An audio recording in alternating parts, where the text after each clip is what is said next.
करना ओके हुई नहीं।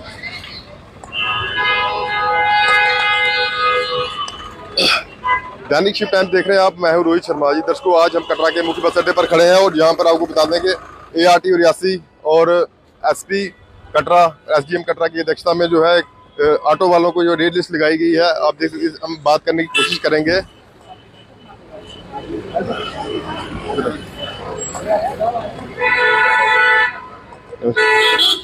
सर, आज ARTO रियासी द्वारा और आपकी अध्यक्षता में, SP सर की अध्यक्षता में ऑटो वालों को रेट लिस्ट लगाई गई, ऑटो वालों की बैक साइड पे।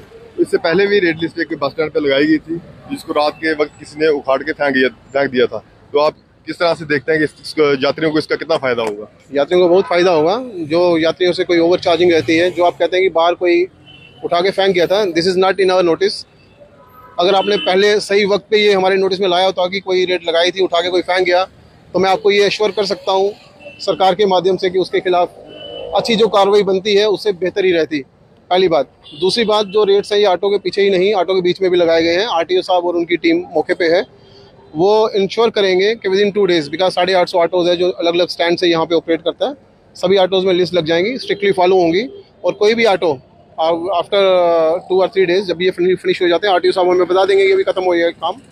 उसके बाद कोई भी ऑटो बिना रेट लिस्ट के होगा तो उसके खिलाफ कार्रवाई की जाएगी, जो मोटर व्हीकल एक्ट के तहत होगी। अगर व्हीकल को सीज करना होगा वो भी होगी, अगर कोई और भी कानून की उल्लंघना होगी वो कार्यक्रम जो भी उसके खिलाफ होंगे वो होंगे। You don't worry about that. Sir, तो SP कटरा, सर आपसे भी एक सवाल रहेगा मेरा कि जो ऑटो यहाँ पर चल रहे हैं 850 के करीब जो है ऑटो वालों के पास परमिट है, लेकिन उसके अलावा देखा गया कि अलग अलग डिस्ट्रिक्टों से यहाँ पर ऑटो चलाए जा रहे हैं।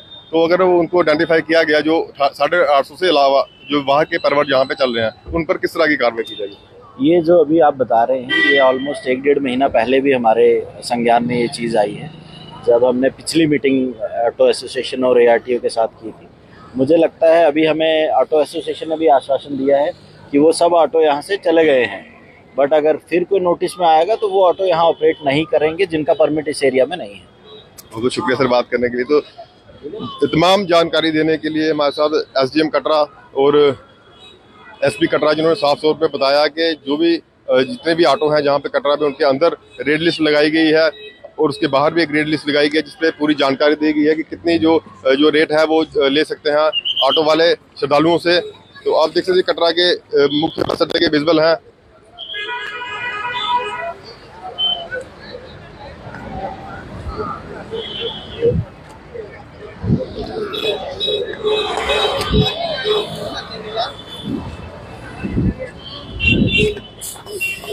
सर, हाँ जी, तो इस वक्त ARTO रियासी भी हमारे साथ मौजूद है जानकारी देने के लिए। सर, आज ऑटो वालों के ऑटो के अंदर और ऑटो के बाहर एक रेट लिस्ट लगाई जा रही है, जिसमें कि पूरा दर्शाया गया है कि बाणगंगा से बस स्टैंड की बात हो या ताराकोट की बात हो या कटरा रेलवे स्टेशन से अलग अलग जगहों के यहाँ पे जानकारी दी गई है।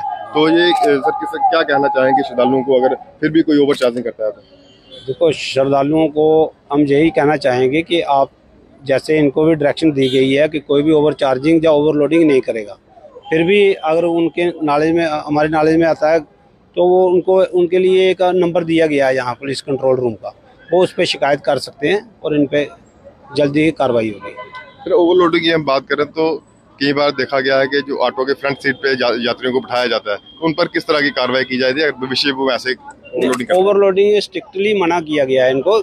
ये 3 पैसेंजर के लिए ऑटो का फेयर है और उसके अलावा ये 34 सवारी बिठाते हैं तो इनको ओवरलोडिंग में चार्जेस किया जाएगा, पेनल्टी लगेगी इनको। सर, एक जो प्राइवेट जो मारुति वैन है, जो जिनका होटलों से कोई लेना देना नहीं है, वो लेकिन फिर भी कटरा रेलवे स्टेशन से बस स्टैंड से सवारी उठाते हैं और अलग अलग होटलों में वो सवारी लेके जाते हैं, कमीशन के तौर पर लेके जाते हैं। तो उनके पास कोई परमिट नहीं लगा हुआ है गाड़ी में। फिलहाल पहले भी कार्रवाई उन वैनों पर की गई है, मारुति वैन जैसी गाड़ियों पर। तो आगे की उस पर आप क्या कहेंगे, किस तरह से उन पर जो कार्रवाई की जाएगी तो बिना परमिट की गाड़ी चल रही है?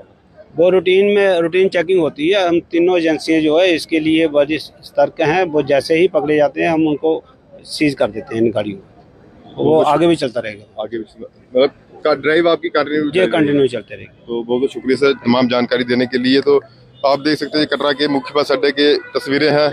यहाँ पर हमें एसडीएम कटरा उन्होंने भी जानकारी दी और एसपी कटरा उन्होंने भी जानकारी दी कि अगर कोई भी ऑटो चालक भविष्य में जो है अगर ओवर चार्जिंग करता है या ओवरलोडिंग करता है तो उसके खिलाफ जो है सख्ती से कार्रवाई की जाएगी। बाकी खबरों के लिए देखते रहिए दैनिक कटरा से रोहित शर्मा की खास रिपोर्ट।